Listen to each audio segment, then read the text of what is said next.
Hello students, class 11 business studies chapter number 7 company का निर्माण, formation of a company. हम last video में हमने स्टार्ट किया था कंपनी के आवश्यक प्रलेख यानी important documents of a company. इसी क्रम में हमारा जो नेक्स्ट इम्पॉर्टेंट डॉक्यूमेंट है वो है पार्षद अंतर नियम, मीन्स आर्टिकल्स ऑफ एसोसिएशन। तो स्टार्ट करते हैं हम। आर्टिकल्स ऑफ एसोसिएशन क्या होता है ये देखते हैं। सबसे पहले आर्टिकल्स ऑफ एसोसिएशन या पार्षद अंतर नियम ये कंपनी का जो इंटरनल मैनेजमेंट है उससे रिलेटेड इसमें सारे रूल्स एंड रेगुलेशंस होते हैं। इस डॉक्यूमेंट के बेसिस पर कंपनी के जो भी एम्प्लॉयज़ हैं उनकी राइट्स, उनकी ड्यूटीज़, उनकी रिस्पॉन्सिबिलिटीज़ ये सब फिक्स किए जाते हैं।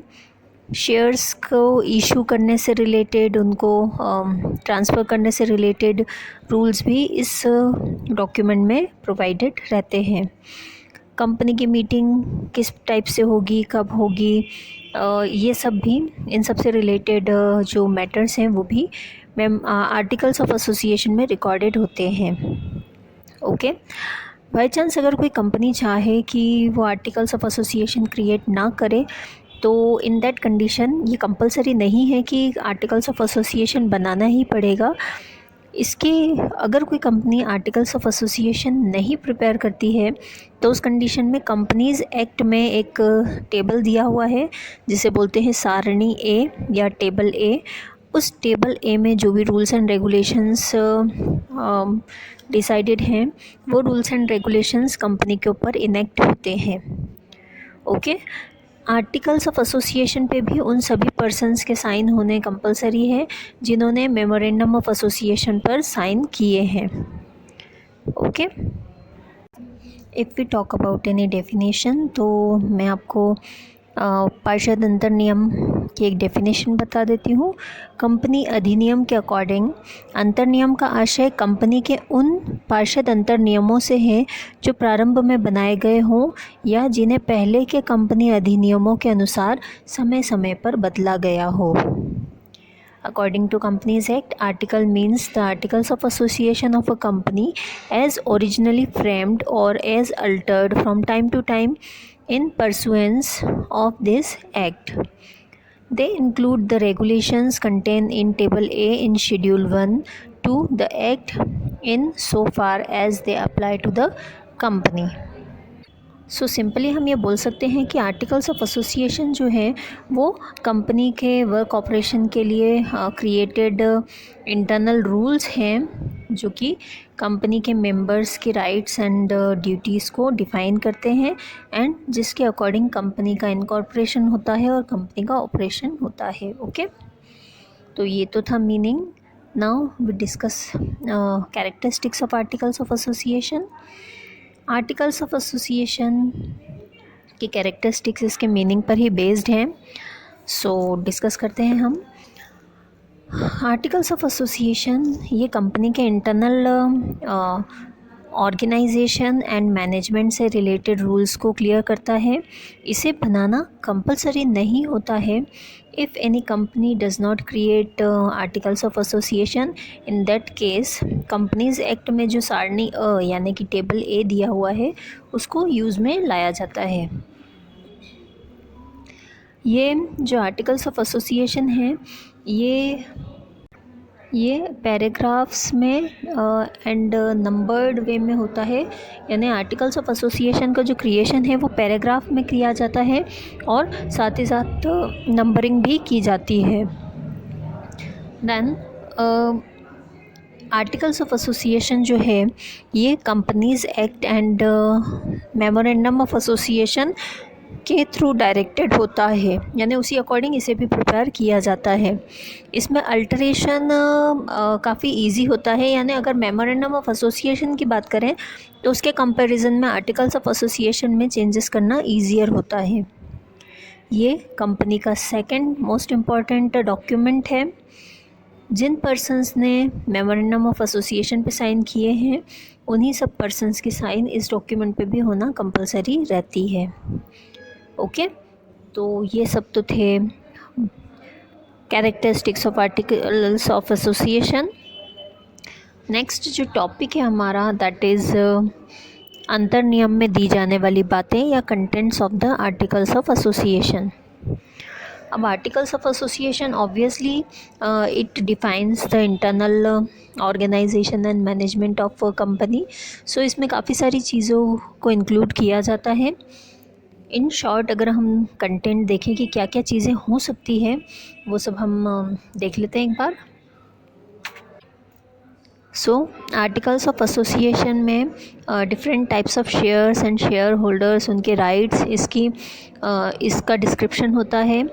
Then minimum subscription, that means minimum कितने शेयर्स को सेल करने की लिमिट है, वो भी इसमें डिस्क्राइब्ड होता है।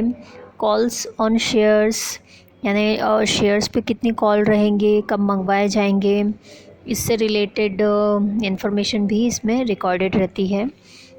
शेयर्स को ट्रांसफ़र करने का क्या प्रोसीजर होगा, शेयर सर्टिफिकेट डिलीवर करने का प्रोसीजर क्या होगा, देन शेयर्स के फॉरफीचर, देन शेयर्स को स्टॉक में कन्वर्ट करना या री इशू करना, इन सब से रिलेटेड क्या सिस्टम रहेंगे, ये चीज़ भी इसमें रिकॉर्डेड रहती है। देन लोन लेने से रिलेटेड जो भी इंफॉर्मेशन है वो, ठीक है। देन जनरल मीटिंग्स कब होंगी, कैसे होंगी, वोटिंग राइट्स क्या रहेंगे मेंबर्स के, वोटिंग का क्या सिस्टम होगा, प्रॉक्सी का क्या सिस्टम होगा, देन डायरेक्टर्स, उनका अपॉइंटमेंट कैसे होगा, रिम्यूनरेशन, क्वालिफ़िकेशन क्या चाहिए होगा, उनके पावर्स क्या होंगे, ठीक है। तो ये सब चीज़ें भी इसमें डिफाइंड होती है। मैनेजर, सेक्रेटरीज़, इन सब से रिलेटेड भी सारी इन्फॉर्मेशन, रूल्स इसमें रिकॉर्डेड रहते हैं।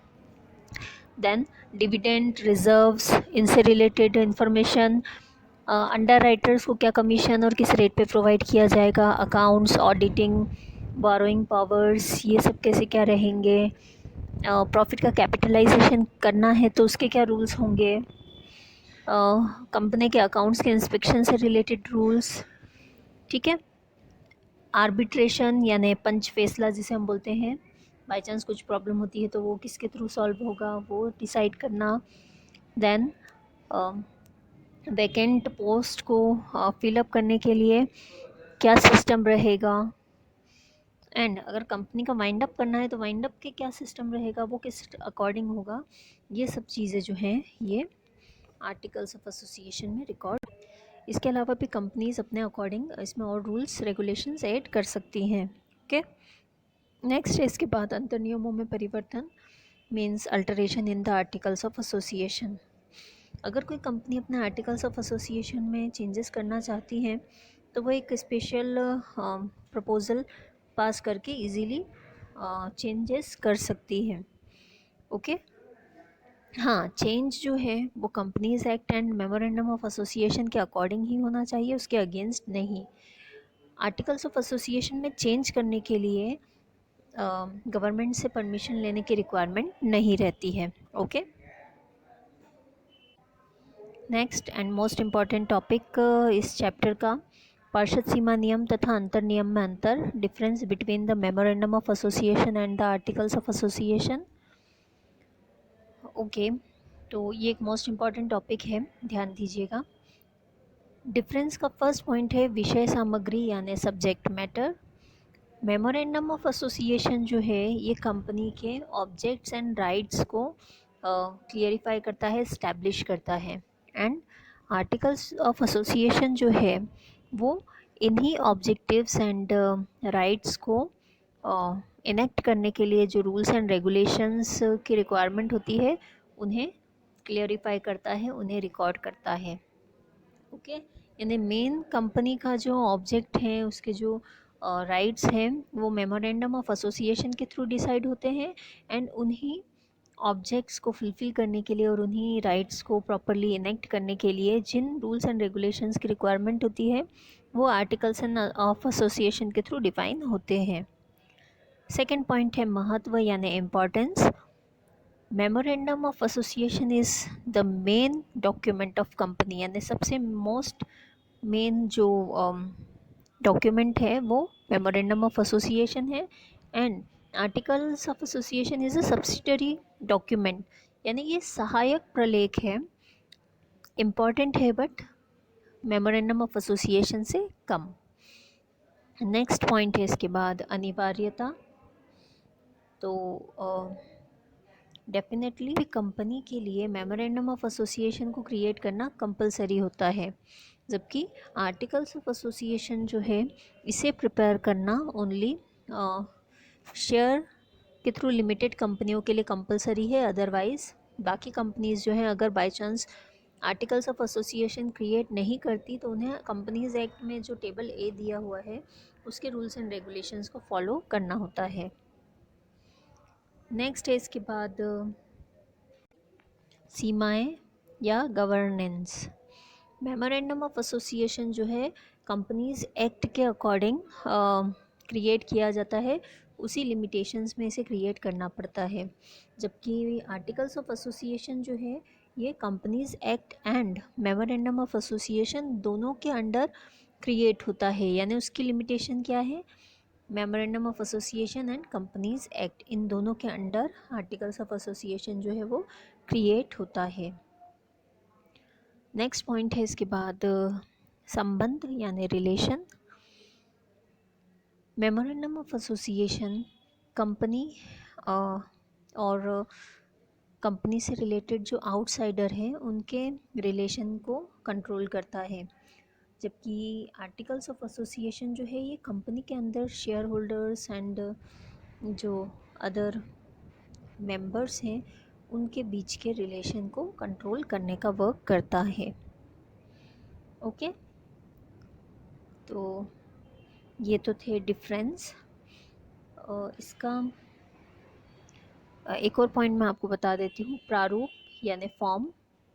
मेमोरेंडम ऑफ एसोसिएशन का जो प्रारूप है, फॉर्म है, वो प्रिस्क्राइब्ड होता है यानी फिक्स है, जबकि जो आर्टिकल्स ऑफ एसोसिएशन है इसका फॉर्म प्रिस्क्राइब नहीं है। दैट मीन्स इसका जो प्रारूप है ये एकदम फिक्स नहीं है, कंपनीज जो है अपने अकॉर्डिंग इसमें चेंजेस कर सकती हैं। ओके, सो होप सो आपको articles of association and difference between articles of association and memorandum of association समझ में आया होगा। Thank you.